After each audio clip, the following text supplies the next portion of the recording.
my channel. Welcome back to another video. I'm Jessie and you're watching.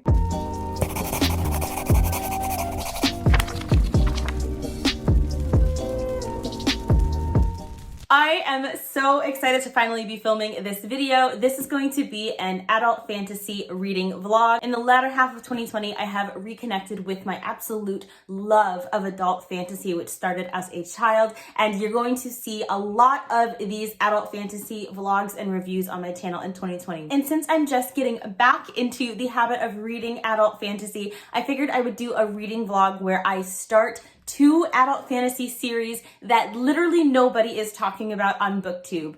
That series is The Throne of the Five Winds and The Curse of Kalayan. Now, I am almost positive that I am pronouncing this wrong, and that's going to continue until somebody corrects me. When I'm ready to start that book, I will go into a synopsis. I'm not going to do that right now because this book is my life and soul, and y'all know that I don't have much of either in me, so this is sustaining me entirely. I talked about the synopsis for both of these books in my TBR for this month, so I'll leave that link down below if you're interested in just seeing my TBR if you haven't yet. But essentially what this is about, it is an adult fantasy that starts with innocent Princess Mahara getting married into the palace of her enemy in order to secure a tenuous peace between the two peoples. Now, Mahara is allowed to take her trusty but not dusty lady-in-waiting named Yala into the palace, but nobody in the palace knows that Yala carries a knife known as a yew and is trained in a lethal martial art. Obviously, nobody except for the crown prince and the emperor is allowed to carry a blade within the palace, and essentially this book is a multi-POV fantasy showing what happens when six princes all have their schemes for the throne, and an innocent young princess and her intelligent and very protective lady-in-waiting are thrown into the mix. Now, please don't be mad at me, but I have been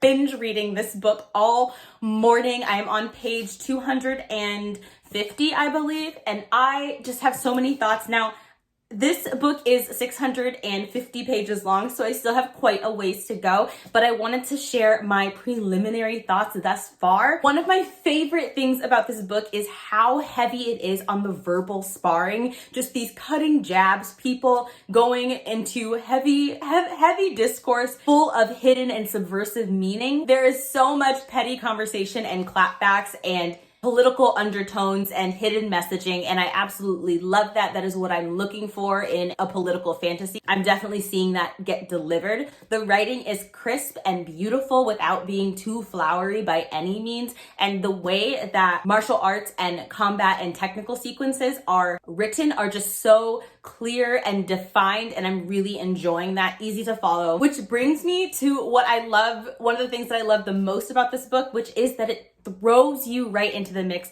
This book starts assuming you already know what's going on, and that is one of my favorite writing devices. I love when you are thrown into the middle of the story and you just have to get caught up as the story unfolds. I love that because it makes you think without having to be spoon-fed everything. I also really dig how carefully crafted the character mannerisms are. Their postures, the interpersonal dynamics and politics are just so vivid and fresh. This is an East Asian fantasy. I believe that this is a Chinese-inspired fantasy, but I'm not entirely certain. Just love the level of detail that is given to things like the depth of a bow and what that conveys, and how strictly defined life in the palace is. Everything from the way that a person angles their sleeve or lifts or depresses their chin. Basically, all of these very subtle, seemingly innocuous body language postures speak volumes and carry so much unspoken meaning, and I just absolutely love all of the nonverbal communication that is in this book. And I also love the omnipotent narrator because this is told in third person, and the only way that I can describe the way that this book is narrated is sassy grandpa. It literally reads like somebody's sassy grandpa is telling the story. That's all I can say. So I'm gonna get back into reading, but I want to do an unboxing of my October Illumicrate box. And I know you're like, okay, it is the end of November, Jessie. What are you doing? There was an issue with my address getting updated with Illumicrate, so my October box actually got sent to my old landlord. And my November box just seems like it just got lost. So I'm only just now getting my October box. Those of you who follow Illumicrate already know what's in this box, but I don't, and I'm really excited to see what's in the box. So the theme for the October box is life and death, which is basically the theme of 2020.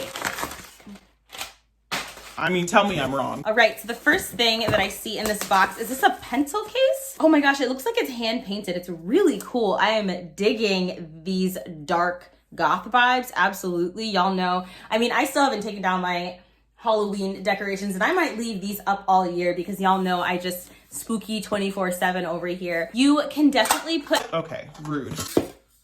Okay, all right. Well, you can definitely put pencils in here or essentially whatever you want. This would actually be a really good case for makeup brushes. I'm obsessed with that. This thing feels like a bookend. Oh, this is pretty. Oh my gosh, these are so pretty. I don't know what these are, but look at them. Oh my gosh, look at this art. This is beautiful. This looks like some sort of magnetic, like, photo holder.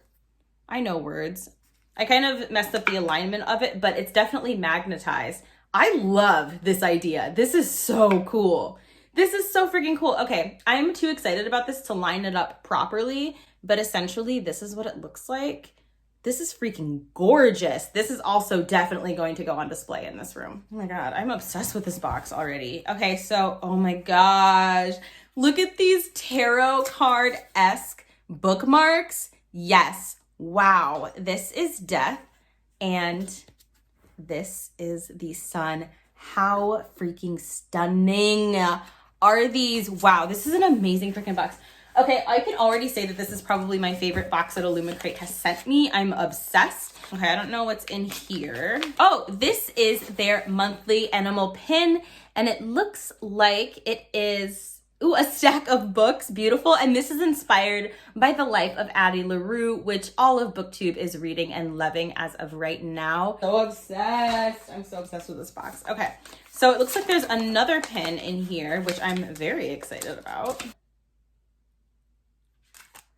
Yo, this is a sun and moon chain set, and it matches my current outfit. I am putting this on immediatamente. Holy freaking cow, look how gorgeous this is. Okay, first of all, I need 1,000 more of these for my wardrobe. I'm obsessed with that. That is stunning. I think that's probably my favorite thing I've ever received in a book subscription box ever. And then this is a fragrance oil. This is called Journey to the Afterlife, an Illumicrate exclusive fragrance oil. I love the label design. I'm gonna sniff it.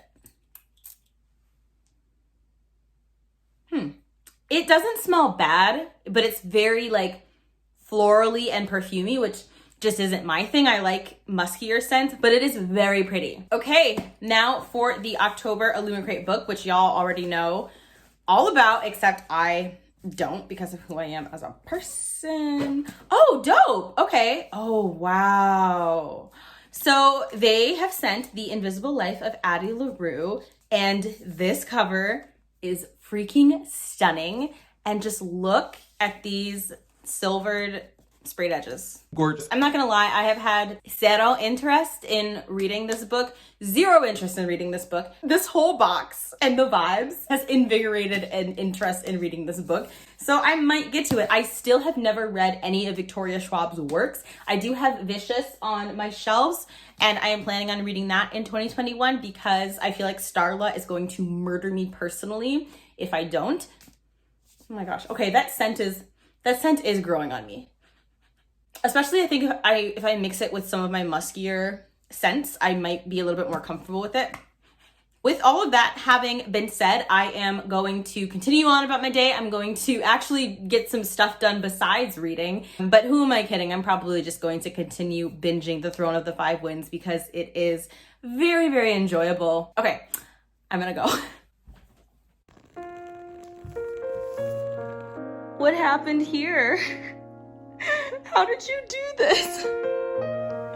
What happened? Akasha.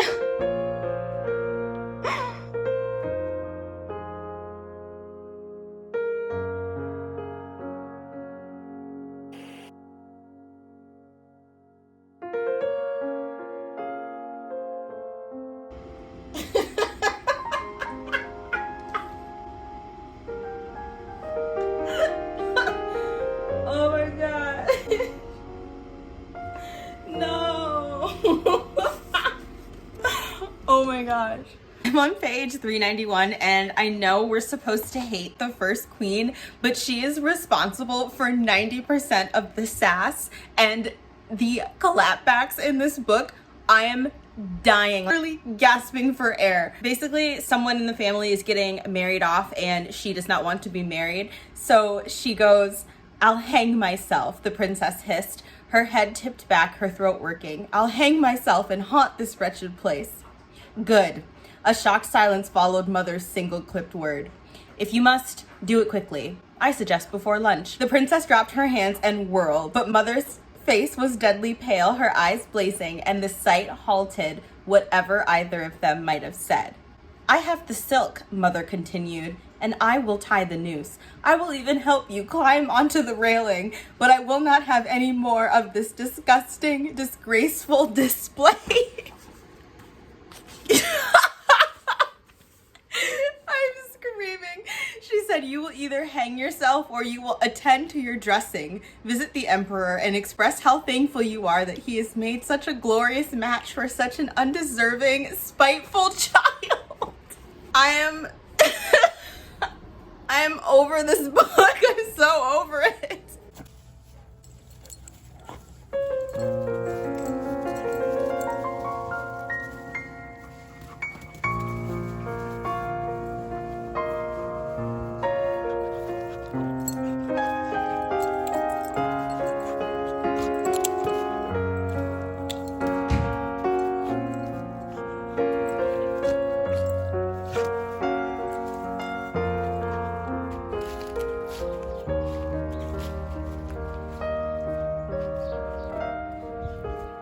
Akasha and I went on like a 30-block walk. It was amazing, and then we played in the yard. It is such a beautiful day outside, and I have been flying through this book, and so I think I'm about ready to start the second book, but I wanted to give some thoughts.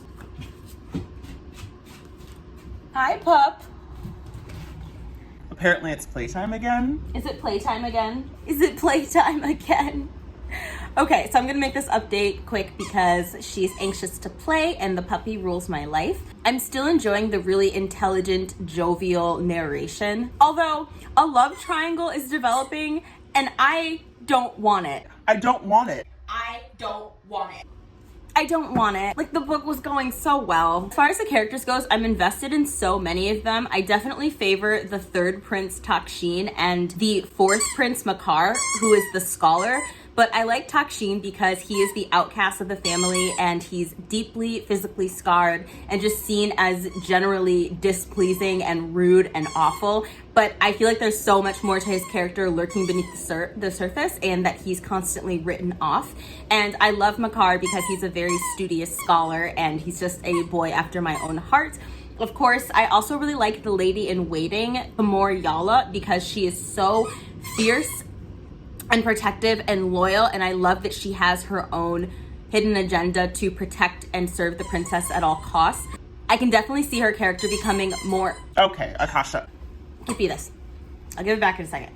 I can definitely see her character becoming more vicious and lethal throughout the books, even though she is very highly trained and has no problem killing to protect what's hers. She definitely finds the idea of killing distasteful. She's really squeamish about it, and I just really like the complexity. I love that the world building is rooted in mythology and storytelling, and there has been increasing hints of gods and goddesses, and I'm really hoping that the magic is going to take the form of these gods and goddesses. Like, fingers crossed, because you know I just absolutely love god characters. I'm not sure if I mentioned this before, but I'm still really in love with the detailed descriptions of food and fashions. This book makes me so freaking hungry. The big driving force for the action in this book is constant assassination attempts, and some of those assassination attempts are caused by some members in the household as well as other unseen forces. And look, I just want to say, if I were the emperor, I would have been got a new guard.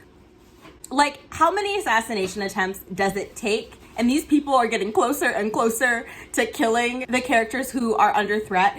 How many assassination attempts are you going to allow before you just decide to get a whole new guard? Okay, because clearly the system that you got in place, it ain't working out. Somebody need to get fired. I mean, shit, I would make a better guard. Hire me and Akasha, and we will root out the evil in the palace quickly. Give me an unlimited food allowance and an unlimited clothing allowance, and I am yours. Like, that's my price. I'm a sword for hire, and my price is just food and clothing. And I'll make sure nobody ever threatens you ever again.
Hey y'all, I have been flying through Throne of the Five Winds and I am almost done with it. I'm so excited. I kind of went crazy today and spent 3 hours cleaning. I meant to just clean up a little and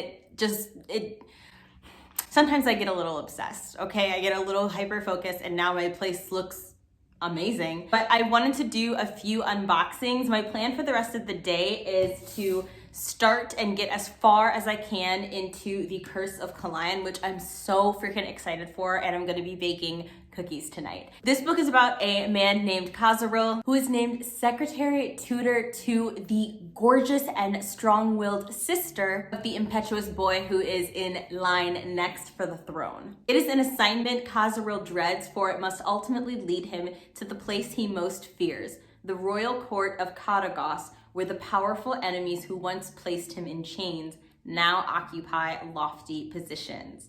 Only by employing the darkest, most forbidden magics can Khazaril hope to protect his royal charge, an act that will mark him as a tool of the miraculous and trap him in a lethal maze of demonic paradox. I am so excited about this, so I'm going to be binge reading this tonight and baking cookies. Before I get into that, I'm going to take my puppy out and we're going to play in the yard. I'm so excited. I just love playing with her. It's the highlight of my day. And I promised y'all that I would show off the tricks that I've been teaching her. So I'm gonna show you just a few of the tricks that she has learned. And before we get into that, I figured it would be fun to do some unboxings. I have 3 boxes here that I would love to show y'all. I have no idea what it is. All I know is that it's from Violet magazine. I'm guessing it has something to do with the Ignite Awards that I hosted.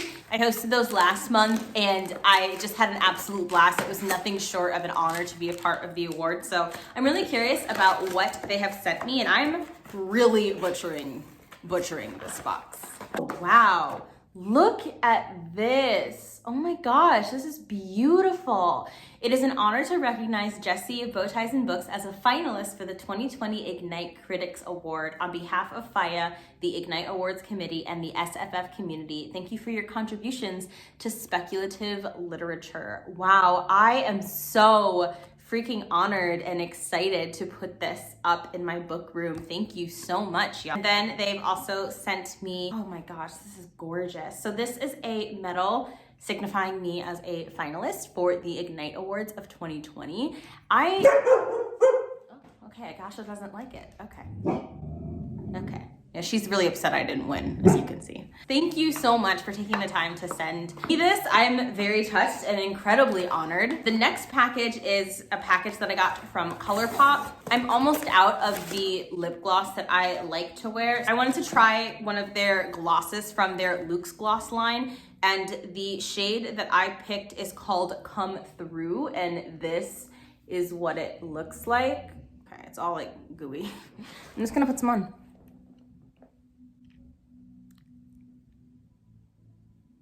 Is exactly what I wanted. It's just like a small pop of color. Wow, I'm obsessed with this gloss. Holy cow, I love that. I love this so much. So this is called Come Through. It was like $6 or $8 and I'm obsessed with this. I'm gonna be wearing this every day. So the last package that I have here is from Cakeworthy. I ordered something small from them. I don't remember what it was though that I ordered because this was a while ago. So let's see. What is this?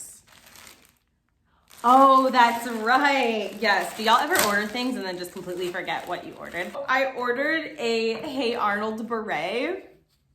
It's the Hey Arnold. Comment down below with your favorite character from Hey Arnold. I can't wait to wear this in an upcoming video. I'm freaking obsessed. I've gotten really into berets lately. Okay, so we are gonna go outside, do some playing, and then I'm going to make cookies and spend the rest of the night reading this beloved book. I also need to finish reading the sci-fi books that I'm reading for a science fiction vlog, so I probably will do that as well. So you won't see me update again later tonight because I'm going to be reading for this vlog as well as closing out my science fiction vlog, which will probably go up before this one. So if you are interested in a science fiction reading vlog from me, I will leave that linked down below.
Good girl, good girl, good girl. Muévete. Siéntate. Echa. Echa. Echa. All the way. Good girl. Muévete. Good dog. What a good dog. What a good dog. Volteate. Volteate. Come on. Come on. Come on. Volteate. Muy bien, Akasha. Muy bien. Muy bien. Okay, Akasha. Akasha. What are you eating? Stop it. Hey, mira. Mira. Good girl. Sube. Good girl. Good girl. Can I have a high five? Good girl. Otra high five. Otra high five. Good girl. Good girl. You're doing so good. Dame la pata. Muy bien. Otra pata. Muy bien, Akasha. Muy bien. Muy bien. Va. Good girl.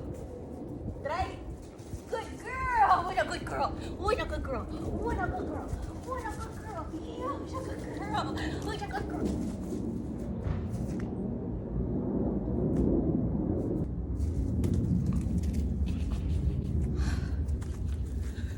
She's amazing.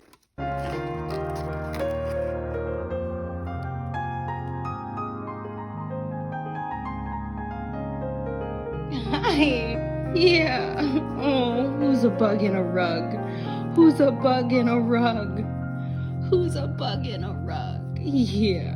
What's up, y'all? I decided to come on and do a reading update because I found that I am further on in the Curse of Chalian than I thought I was, because after page 112, I switched over to the audiobook, which is available on Audible. The synopsis does not do the story justice at all, so completely disregard what I told you about this story previously. Khosrol has spent the last 2 years of his life enslaved, and that experience has left him broken in body and in spirit. He is a shadow of his former self. Formerly, he was witty and intelligent and skilled at combat, quick to engage, and a lively conversationalist. And now he is none of those things and ultimately just wants like a quiet corner to work in and eventually die. Having nowhere else to turn, he goes back to the royal household where he once served as page. He used to be good friends with the Provinsara, an elderly woman who rules over the household, and he essentially kind of begs her for a position and gets put in charge of the 2 royal girls in the household. And he becomes their secretary tutor.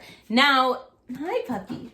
The conflict of the story arises when, 1, he realizes that he was betrayed and sold into slavery, that it was not an accident or a misunderstanding, and 2, that the royal charges that he's come to really love and desire to protect are under a dark curse. And for this reason, he decides to employ dark magic in order to liberate them from this curse. Death magic. This is a very slow-paced fantasy, not plot-driven. The characters take center stage in this one. There is a huge age gap romance. Khosrol is in love with one of his young charges. That just doesn't sit well with me. But on top of that, they have no chemistry. Nothing about the romance is believable or acceptable, in my opinion. I keep getting the ages of the girls mixed up. The girl that he's in love with is either 16 or 19, and either way, I just don't love it. I'm just not a huge fan of age gap romances. I have 100 pages left, and I'm feeling very lukewarm about it. I'm not loving it, but I definitely am interested in seeing where this book goes. Also important to note that this is a fantasy where the magic and the mysticism takes form of divine miracles from the gods themselves, and you are seeing these characters deal with the repercussions of those divine miracles for human society, as opposed to there being a lot of magic wielding and that sort of thing. I want to tell you something. It is a bit of a spoiler. I don't think it's a huge deal, but if you don't want absolutely any spoilers for this book, I will leave a timestamp down below. And I'm also going to hold up my hand while I talk about the spoiler, and then I will put it down. I just have to share this with somebody. So, okay. So I don't even know how to talk about this. I don't even know how to talk about this. So Khosrol has an enemy, and he ends up having to carry the soul of this man inside of his gut in the form of a tumor.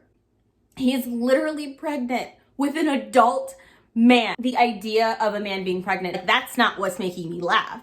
What's making me laugh is that he's carrying a grown-ass man and it's his mortal enemy. Of all the strange things that I've read in fantasy, that's gotta be top 10 for sure.